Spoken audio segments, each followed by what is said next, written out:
Hello student, good morning to all. Human health and disease के बारे में हम पढ़ रहे हैं। इस क्रम में हमने इंट्रोडक्शन पढ़ा था कि किस प्रकार रोग जो है वो रोग किसे कहते हैं, स्वस्थ शरीर और अस्वस्थ शरीर की क्या परिभाषा है, संक्रामक रोग और असंक्रामक रोग क्या होते हैं। आज हम देखते हैं मानव में सामान्य रोग कौन कौन से हैं। Common disease in human. जीवाणु, विषाणु, कवक, प्रोटोजोआ, कृमि, ये सभी जो है वो मनुष्य में रोग उत्पन्न करने के कारक हैं।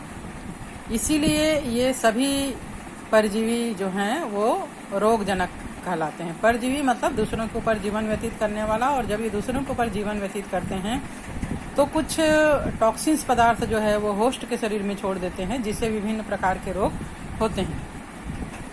ये परपोषी शरीर के अंदर या उसके ऊपर रहकर उसको क्षति पहुंचाते हैं। ये जितने भी रोगजनक हैं वो हमारे शरीर में भोजन के द्वारा, जल, वायु के द्वारा, या फिर चोट लगने से, कीट और कीटों के काटने से, या फिर संसर्ग आदि से प्रवेश करते हैं हमारे शरीर के अंदर, और हमारे शरीर के अंदर रिप्रोडक्शन करके अपनी वृद्धि करते हैं, अपनी संख्या को बढ़ाते हैं, और हमारे जितने भी सामान्य आवश्यक क्रियाएं हैं उसमें बाधा पहुंचाते हैं। जब हमारे अंदर ये अपना ग्रोथ करते रहते हैं तो इनके टॉक्सिन से हमारे शरीर में जो सामान्य क्रियाएं हैं वो बाधित होती हैं, जिसके फलस्वरूप आकृति की और प्रकार्यात्मक क्षति होती, कभी बाह्य आकार की में क्षति होती है तो कभी कार्यों की क्षति हमारे शरीर के अंदर होती है।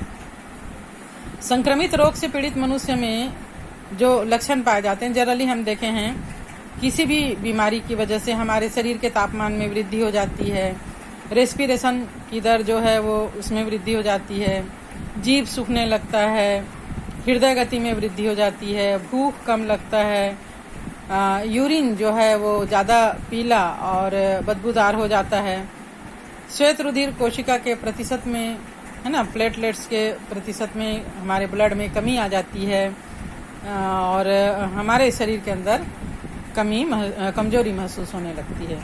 ये सब एक सामान्य लक्षण है रोग के।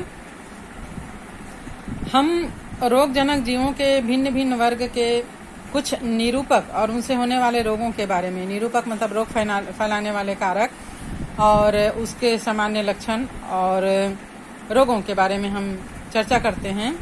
इन रोगों के प्रति निरोधक और नियंत्रक उपायों के बारे में भी हम संक्षिप्त जानकारी प्राप्त करेंगे।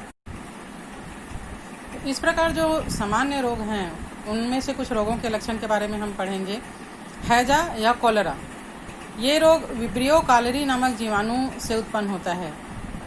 जीवाणु से हो रहा है कोई रोग, कि विषाणु से हो रहा है, या कवक या प्रोटोजोआ से हो रहा है, कौन सा रोग है, इन सभी को आपको नाम को याद रखना है, याद कर लेना है ना। तो कॉलरा जो है वो जीवाणु जनित रोग है जो कि विब्रियो कॉलरा नामक जीवाणु से उत्पन्न होता है, और ये जनरली गंदे पानी या फिर सड़े गले भोजन या बासी भोजन या गंदे जगह में पर्यावरण प्रदूषित जहाँ रहता है वहाँ से अगर हम कोई भी भोजन खा रहे हैं तो उसके साथ मनुष्य की छोटी आंत में चले जाता है और उसको संक्रमित कर देता है।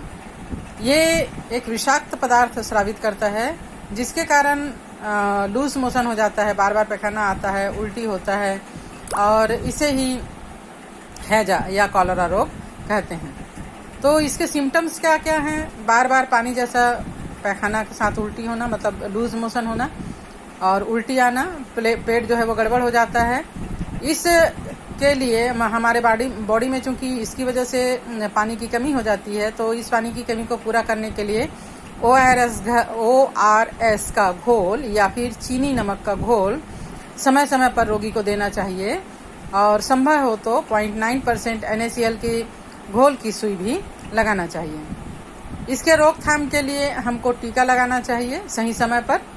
जहाँ पर हैजा फैला हुआ है वहाँ पर नहीं जाना चाहिए, और पानी को उबाल कर फिर ठंडा करके छान कर ढक कर रखना चाहिए और उसे ही पीना चाहिए। भोज्य पदार्थों को हमेशा ढक कर रखना चाहिए, या ढके हुए भोज्य पदार्थ का ही सेवन करना चाहिए। और जो भी रोगी व्यक्ति है उसका जो स्टूल है और उल्टी वगैरह जो भी है, पैखाना वगैरह है, उसको दूर ऐसी जगह में जहाँ पे हमको संक्रमित न कर सके मिट्टी से ढक देना चाहिए। बीमारी फैलाने वाली मक्खियों को बाहर से घर के अंदर नहीं आने देना चाहिए, क्योंकि ये जो है वो मक्खियों के द्वारा, मक्खी एक जगह से दूसरी जगह उड़ उड़ के बैठती है गंदे जगहों में और हमारे भोजन को संदूषित कर देती है, पानी को संदूषित कर देती है और इसी के द्वारा फिर ये रोग फैलता है। दूसरा है क्षय रोग या टीबी, ट्यूबरकुलोसिस या टीबी। ये माइकोबैक्टीरियम ट्यूबरकुलोसिस नामक जीवाणु से होता है। ये भी जीवाणु जनित रोग है। माइकोबैक्टीरियम ट्यूबरकुलोसिस नामक जीवाणु से ये होता है। ट्यूबरकुलिन नामक एक प्रकार का विष ये हमारे शरीर के अंदर स्रावित करता है, जो संक्रमित अंग में पूर्ण रूप से फैलकर उस अंग के ऊतक को क्षतिग्रस्त कर देता है, टिश्यूज को डैमेज कर देता है और इससे मनुष्य के फेफड़ा, हड्डी, श्वास नली, लसिका ग्रंथि, इस सब में इसका संक्रमण होता है। ये एक विशेष प्रकार का संक्रामक रोग है, इसलिए रोगी के कफ व खांसी के संपर्क में आने से स्वस्थ व्यक्ति भी इस रोग का शिकार हो सकता है। इसमें रोगी को भूख कम लगती है, बार बार बुखार रहता है, कभी कभी खांसी के साथ मुंह से रुधिर भी, रक्त भी निकलता है, ब्लड भी बाहर आता है और सामान्यतः रोगी को बुखार आना, रात में शरीर से पसीना निकलना, रुधिर युक्त कफ का निकलना, वजन में कमी होना, क्योंकि ये खाना पीना इसका ख़त्म हो जाता है, भूख कम लगती, खा नहीं पाते, तो ये सब लक्षण होता है। बहुत दिनों तक लगातार विशेष प्रतिजैविक दवाइयों के सेवन करने से इस बीमारी को ठीक किया जा सकता है। मतलब ये लंबी चलने वाली बीमारी है। रोकथाम के लिए जो भी रोगी है उसको अलग कमरे में रखना चाहिए। अगर बच्चों को प्रारंभिक अवस्था में हो जाता है तो बीसीजी के टीका का खुराक इनको लगवाया जाता है। ये इसीलिए होता है, इसके रोकथाम के लिए। संतुलित आहार नियमित रूप से लेना चाहिए और इधर उधर थूकना नहीं चाहिए। नेक्स्ट है टाइफाइड। ये साल्मोनेला टाइफी नामक जीवाणु के कारण होता है और ये एक संक्रामक रोग है। ये भी जीवाणु जनित रोग है ना। और साल्मोनेला टाइफी नामक जीवाणु के कारण होता है। ये जो जीवाणु है रोगी के यूरिन में या रक्त में पहुंच जाता है और ये ज़्यादातर दूषित भोजन के कारण होता है। आंत से होते हुए ये रुधिर प्रवाह में चले जाता है और 1 से 15 साल के बच्चों में ज़्यादा पाया जाता है। अगर उचित उपचार नहीं हो पाता सही समय पे तो 3-4 सप्ताह के अंदर रोगी की डेथ भी हो सकती है। इसमें सर दर्द रहता है, आमाशय में दर्द होता है जिसके कारण मानसिक तनाव हो जाता है। अगर सही समय पर उपचार न हो तो बुखार जो है वो 3-4 सप्ताह तक चलता है और इस अवधि में बुखार जो है वो क्रमिक रूप से 10 से 7 दिन तक बढ़ता है। वैसे जनरली 21 डेज का ये होता है।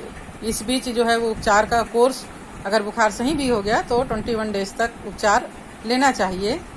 इसके बाद रोगी को ज़्यादा बुखार 103 डिग्री फ़ारेनहाइट से 104 डिग्री फ़ारेनहाइट हो जाता है और 10 से 7 दिनों में जो है वो अगर उपचार किया जाए तो बुखार धीरे धीरे कम हो जाता है, लेकिन फिर भी इसका कोर्स पूरा करना ही चाहिए। नियंत्रण, टाइफाइड बुखार का नियंत्रण प्रतिजैविक के द्वारा किया जाता है।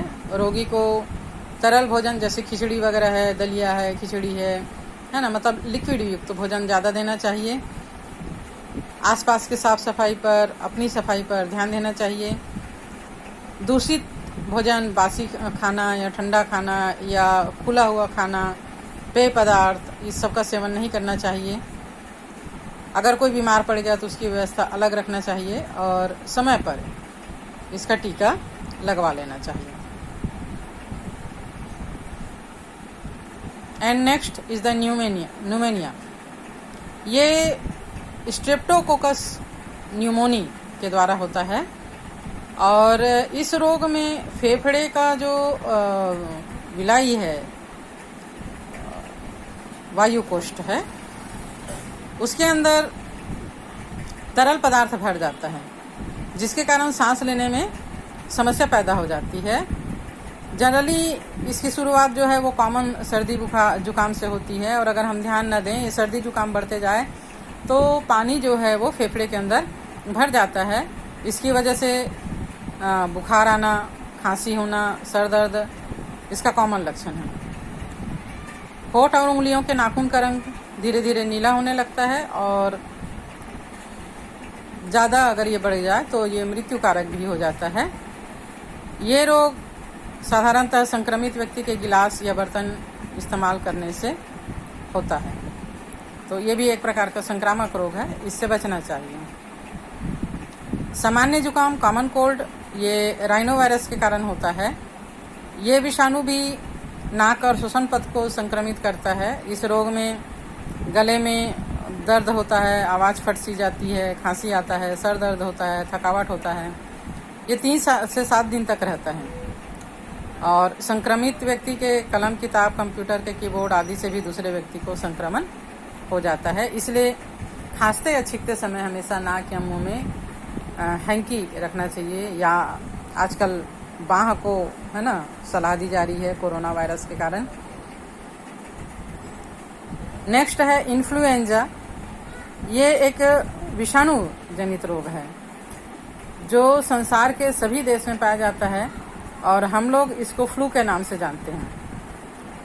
ये मिक्सो वायरस नामक विषाणु से होता है, विषाणु जनित रोग है और ये विषाणु वायु द्वारा रोगी के छींक के साथ फैलता है और तेजी से फेफड़े में अपनी संख्या की वृद्धि कर लेता है और 3 से 4 दिन तक रोगी जो है वो पीड़ित रहता है।